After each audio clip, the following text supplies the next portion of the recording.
Hello বন্ধুরা, আমরা সামনে যে বাগানটি দেখতে পাচ্ছেন, পাটকাঠি দিয়ে বেড়া রয়েছে চারদিক দিয়ে। এখানে পানের বর রয়েছে। এখানে গোসারহাট পৌরসভার পানের বর। যারা এখনো পানের বর দেখেননি তারা গোসারহাট পৌরসভায় চলে আসুন, এখানে পানের বর দেখতে পাবেন।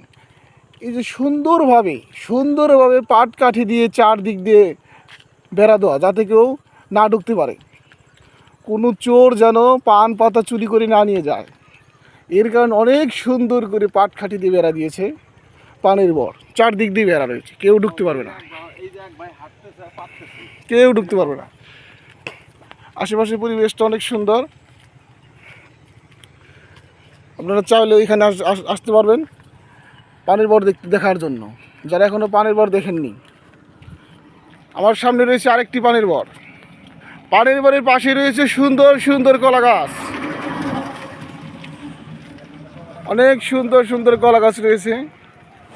যারা এখনও পানের বর দেখেননি তারা তাড়াতাড়ি চলে আসুন আমাদের গোসারহাট পৌরসভা পানের বর দেখার জন্য।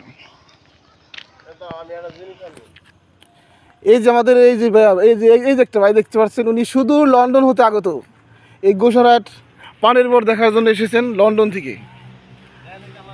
এই ভাই দীর্ঘ 10 বছর লন্ডন ছিলেন, এখন লন্ডন থেকে এসেছেন, বিয়ে করার জন্য এসেছেন, বিয়ে করে আবার লন্ডন চলে যাবে। উনি এসেছেন গোসারহাট পৌরসভায় পানের বর দেখার জন্য, ঘুরতে এসেছেন। মূলত আমাদের আসার উদ্দেশ্য এই ভাইয়ের সাথে লন্ডন প্রবাসী মোহাম্মদ ফারুক মিয়া, তার জন্যে আসা। তিনি পানের বর দেখার জন্য এসেছে।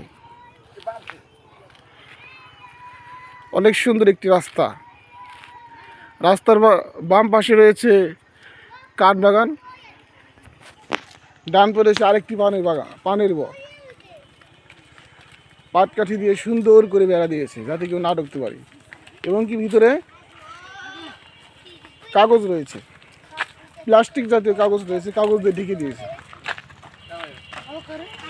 পানের বরের পাশেই রয়েছে সুন্দর একটি পাকা রাস্তা, পলিথিন কাগজ দিয়ে বেড়া দেওয়া এবং পাটকাঠি দিয়ে বেড়া দেওয়া। সুন্দর একটি পানের বর, সুন্দর রাস্তা। এই রাস্তা দিয়ে হাঁটতে অনেক ভালো লাগে। ঠিক আছে বন্ধুরা, চলে আসুন গোসারহাট পৌরসভা।